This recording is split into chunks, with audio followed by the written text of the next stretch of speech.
अपनी गलती अपने लोगों के बीच में स्वीकार कर लेना, ये बड़े बड़े नेता नहीं कर पाते हैं।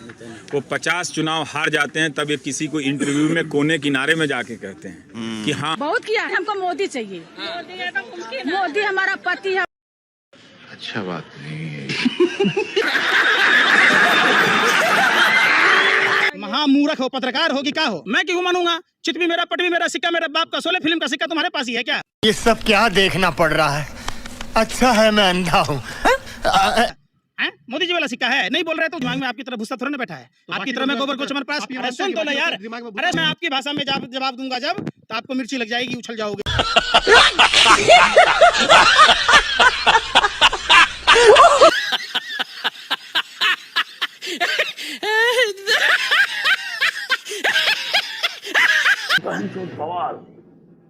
जुम करो। हमारे माँ बाप, हमारे दादा दादी सब यहीं के रहने वाले हैं, और आज हमसे पूछा जा रहा है कि हमारे प्रूफ दिखाएं। हम क्या, हमारे जैसे कितने लोग हैं, आप देख सकते हैं।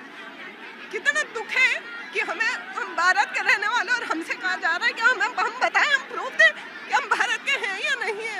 देश बेच रहे हैं आप। बोलिए सर, हमारा गठबंधन किससे है? और आपके चैनल का गठबंधन मोदी जी से है। आप भी तो गठबंधन में बैठे हैं, आप भी तो ईमानदार पत्रकार हैं देश के, जी जी, जिसकी लिस्ट में नाम है। जी जी, पॉइंट पर आइए ना, इधर उधर क्यों जाते हैं, सीधा पॉइंट पर आइए। आदिल नाहिद हसन, आप क्यों परेशान हो रहे हैं? अच्छा, आज की डिबेट लाने के पैसे कितने मिले? हाँ जी, ऐसे कितने मिला? खाली जब तुम पजामे पे उतरोगे तो तुम्हारी औकात याद दिलाऊंगा। पैसे कितने मिले? भाई पैसा हो तो क्या कुछ नहीं हो सकता। जब तुम पजामे पर उतरोगे तो तुम्हारी औकात याद दिलाऊंगा। बदतमीज, क्यों सही रास्ते रखार, अपना चेहरा दिखा रहे हैं, दिखा रहे हैं। म्यूजिक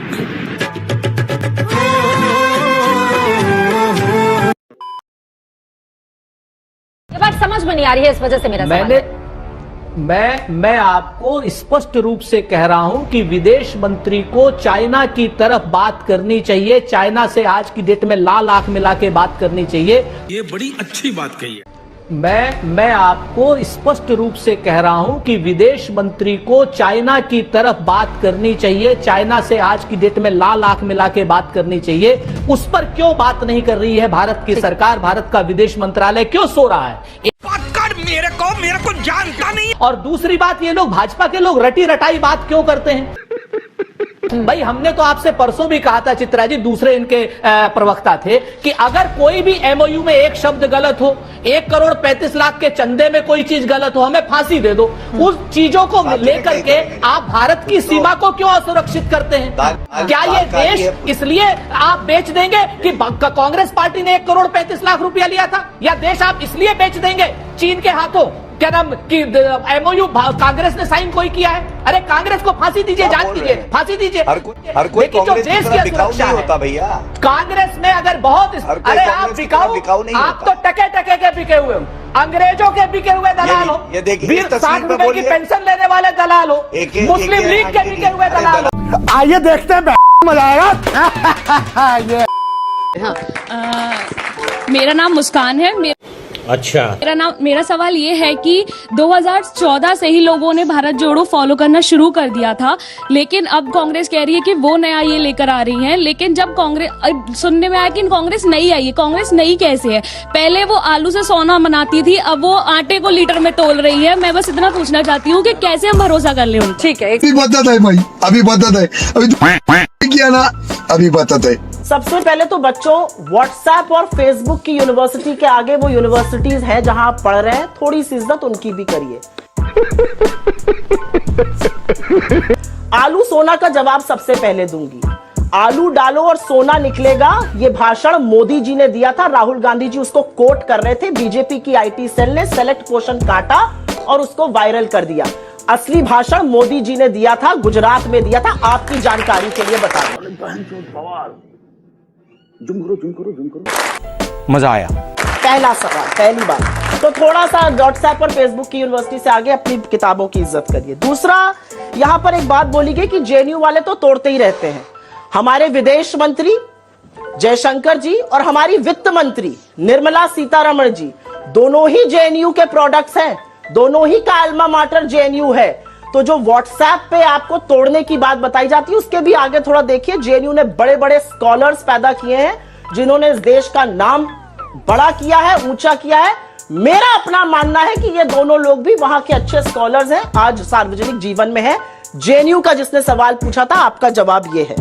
यहां पर एक सवाल पूछा गया, मुझे लगता है रिद्धि ने शायद पूछा कि जो रथ यात्रा निकाली थी अडवाणी जी ने, अडवाणी जी की रथ यात्रा और रथ यात्रा में बहुत अंतर है।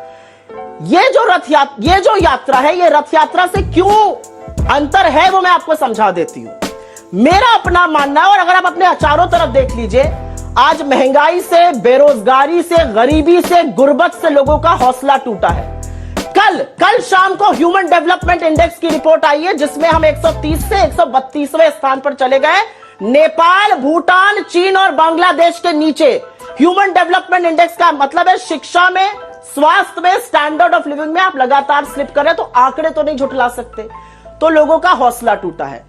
हिंदू मुसलमानों को, आदिवासियों को, दलितों को, राज्यों को आपस में, राज्यों को केंद्र से जिस तरह का मनमुटाव है, जिस तरह का लड़ाया जा रहा है, उससे लोगों का विश्वास टूटा और उसको जोड़ने की जरूरत है। 1 मिनट। और इसलिए यह यात्रा अन्य किसी भी यात्रा से, इसमें अंतर है। यहां पर एक सवाल पूछा गया, सुझाव दे दीजिए। सुझाव देने को हम बहुत तैयार हैं और हम हर बार सुझाव देते हैं, लेकिन 8 साल से झुनझुना बजाने तो मोदी जी भी नहीं सत्ता में बिठाए गए। झुनझुना बजाएंगे और हम सुझाव देते रहे। जब हम सत्ता में आएंगे तो हम कर देंगे, लेकिन सुझाव हमने लगातार दिए। हमने कहा था कि पैदल मजदूरों को मत चलाइए। हमने कहा था एकदम से लॉकडाउन लगाकर लोगों की आय खत्म हो जाएगी, वो मत कीजिए। हमने कहा था चिलमिलाती धूप में लोग मरने लगेंगे, मत चलाइए, लेकिन इन्होंने लाखों मजदूरों को चलाया। हमने कहा था कोविड के लिए प्रिपेयर रहिए। फरवरी में सबसे पहले राहुल गांधी जी ने कहा था सुनामी आने वाली है, तब मोदी जी मध्य प्रदेश की चुनी हुई सरकार गिरा रहे थे और नमस्ते ट्रंप करा रहे थे। दीदी ओ दीदी कर रहे थे जब वैक्सीन बनाना चाहिए था देश में। हमने सुझाव बहुत दिए, सुझाव सुनने वालों ने सुझाव नहीं सुने। ये बिक गई है गवर्नमेंट, अब गवर्नमेंट में कुछ नहीं है। चलो भाई देखो अब मैं क्या करता हूँ। प्रेम शुक्ला जी, एक बात तो अखिलेश प्रताप सिंह बहुत सही कह रहे हैं, जो साथ थे आपके वो अपने ही अब बेगाने हो गए हैं। इस लड़ाई में कैसे जीतिएगा जब अपने ही बेगाने हो जाए। नीतीश कुमार जब आपके साथ थे पाला छोड़कर चले गए और राहुल गांधी कबूल अब उनको हैं। वहीं अब शिवसेना, उद्धव ठाकरे आपको छोड़कर चले गए और अब वो राहुल को एक मौन सहमति देते नजर आ रहे हैं। तो जब अपने बेगाने हो गए तो युद्ध कैसे जीतिएगा 2024 का? क्या है, आप कैसे देखते हैं? सिर्फ प्रधानमंत्री नरेंद्र मोदी का ही चेहरा, बाकी कोई साथ हो ना हो कोई फर्क नहीं पड़ता बीजेपी को? देखिए, भारतीय जनता पार्टी जो है वो जनता की सेवा करने के लिए बनी है। Are you comedy me? और प्रधान सेवक के नाते आदरणीय नरेंद्र मोदी जी ने जो पंडित नेहरू से लेकर डॉक्टर मनमोहन सिंह के कार्यकाल तक सामान्य शौचालय लोगों को नहीं दिया गया था, बिजली का कनेक्शन लोगों को नहीं दिया गया था, हर घर नल से जल नहीं दिया गया था, मकान नहीं, मैं अखिलेश सिंह से चुनौती देता हूं। 1947 में रोटी कपड़ा और मकान की बात कांग्रेस ने कही थी। सर, अब फिर आप वही बात ले आए जिसके लिए मैंने अखिलेश जी से सवाल पूछा था। 47 से 2014 शुक्ला जी, आप अगर आप सुनिए सर, अगर सर आप सारी अच्छी चीजें स्वीकार करते हैं तो बुरी चीजें स्वीकार करने का भी मादा सरकार के तौर पर आपको होना चाहिए। अगर आप इधर ही ले आए हैं तो फिर ये सवाल उठता है कि पेट्रोल डीजल का रेट क्या है सर? जवाब दे दूं? पेट्रोल डीजल का रेट क्या है सर? महंगाई कहाँ पर है सर? इस पर भी बात करने के लिए तैयार है। नोटबंदी कितनी सफल रही? आपने कहा सारा काला धन जो है वापस आ गया है। उसके बाद आज किस तरीके की रिपोर्ट आ रही देखी है सर आपने? राज्यों में ज्यादा है, काला धन पर भी जवाब देने को तैयार है। आप सरकार, आप एक बात बताइए सर, आप केंद्र में हैं, आप ये तुलना करेंगे कि राज्यों में महंगाई ज्यादा है? अरे बाप रे, ये तो धोती खोल रहा है। जमाने में सर आप ये तुलना करेंगे राज्यों में महंगाई ज्यादा है, केंद्र में फिर जिम्मेदारी आपकी क्या है? कंपनी हमने बंद कराई है। प्रेम शुक्ला, एक सेकेंड। 4 लाख सेल कंपनियां हमने बंद कराई है। सर मुझे आप ये बताइए, पेट्रोल डीजल के दाम है ज्यादा या नहीं है सर? मेरा ये फंस गया सीएम। जो में राज्य और केंद्र में नहीं बांटना है सर, आप देश चला रहे हैं सर, देश चला रहे हैं आप, देश चला रहे हैं सर। और आप बताइए ना, वैट राज्यों की जिम्मेदारी है कि नहीं? वैट राज्यों की जिम्मेदारी है कि नहीं है? तो सर यहाँ पर आप ये बात भी कह दीजिए, कल को जब आप सत्ता में नहीं रहते हैं तो वहां पर भी राज्यों और केंद्र में तुलनात्मक देखिएगा, फिर सिलेंडर अपने कंधों पर सिंबॉलिक तौर पे लेकर मत कीजिएगा प्रदर्शन। समझ गई प्रेम शुक्ला जी, समझ गई और जनता भी समझ गई। करिए, कर लेंगे। बीजेपी प्रवक्ता से सवाल है। संबित जी आपसे सवाल पूछिए। सर, जैसे आपने कहा कि हर मुद्दा है, तो बेरोजगारी भी वैसे एक मुद्दा है। मैं हरियाणा से आता हूँ, पिछले 7-8 साल से आपकी सरकार है वहाँ बेरोजगारी चरम पे है। पूरे देश में सब बेरोजगारी में हरियाणा सबसे ऊपर है। बेशर्मो शर्म करो शर्म। तो आप ये बताइए कि वहाँ बेरोजगारी कैसे कम करें? जवाब दीजिए संबित जी। मगर मैं ये कहना चाहता हूँ, एक उदाहरण दे रहा हूँ रोजगार के विषय में। कश्मीरी पंडितों का क्या गुनाह था? आप अरे भाई, रोजगार में कश्मीरी पंडित कहाँ से आ गए? नहीं आएंगे, क्यों नहीं आएंगे? ये तो अलग इश्यू है। आप इस टॉपिक पे क्यों आगे डिबेट? एक सेकंड, पंडितों की बात भी करेंगे। गजब टू विवाद। एयरपोर्ट भी उनके, पोर्ट भी उनके, एग्रीकल्चर के स्टोरेज डिपो भी उनके, और क्या उनका? हाँ, लाल किला भी उनका, लाल किला भी उनका, सारे के सारे पब्लिक सेक्टर की कंपनियां उनकी, और क्या उनका? रेलवेज उनकी।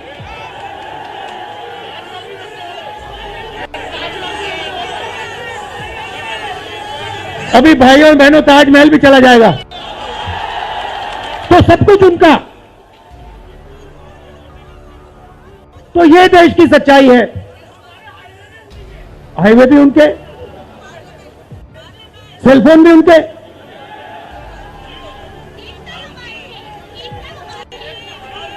मगर सच्चाई हमारी। अमी जी, हिंदू भी बड़ा वोट बैंक नहीं है, हिंदू ही वोट बैंक है। मुसलमान तो कभी वोट बैंक था ही नहीं ना है। मुसलमान कहीं वोट बैंक नहीं है, और ना कभी आप देखिए कब मुसलमान प्रधानमंत्री कब बना, हमेशा हिंदू या सिख ही बने। अमी जी, हिंदू भी बड़ा वोट बैंक नहीं है, हिंदू ही वोट बैंक है। मुसलमान तो कभी वोट बैंक था ही नहीं ना है। मुसलमान कहीं वोट बैंक नहीं है, और ना कभी आप देखिए कब मुसलमान प्रधानमंत्री कब बना, हमेशा हिंदू या सिख ही बने जनरली। तो दूसरी चीज जो अभी सुधांशु भाई ने कही कि 700 के लिए दे देते हैं वोट, नहीं जो नहीं दिया, मुसलमान वोट नहीं दिए, 70% योजना का लाभ उठाते हैं। भारत का हर नागरिक टैक्स देता है, और नरेंद्र मोदी जी या योगी जी या कोई और अगर जनता की सेवा करता है तो अपनी प्राइवेट प्रॉपर्टी से नहीं करता है। हम सब से टैक्स लेकर के जनता की सेवा करना ये उसका कर्तव्य है। और स्वर्णिम काल की शुरुआत और देखिए जनाब, याद करिए वो वीडियो, पाकिस्तान की संसद में खड़े होकर कहा था पाकिस्तान के सांसद ने कि शाह महमूद कुरैशी साहब जो फॉरेन मिनिस्टर थे वो आए, आर्मी चीफ आए, उनके पैर कांप रहे थे, उन्होंने कहा खुदा का वास्ता है अभिनंदन को शाम तक वापस कर दो वरना 9 बजे तक इंडिया अटैक कर देगा। अरे जनाब, इब्तिदाए इश्क है, रोता है क्या, आगे आगे देखिए होता है। हम अपनी इबादत गाहों के लिए, जान के लिए भीख मांगते हो, बेटियों को कहीं टुकड़े कर दिए जाते हैं, कहीं मार दिया जाता है, वो स्वर्णिम साल कैसा हो सकता है? जहाँ चाइना कब्जा करता है वो स्वर्णिम साल कैसे हो सकता है? चाइना कब्जा करता है स्वर्णिम साल, उसको बिल्कुल नहीं हो सकता। सनातन का स्वर्णिम था 1962 के अंदर। नहीं, सनातन का स्वर्णिम साल वो होगा जब कैलाश पर्वत हमारे अंडर में होगा,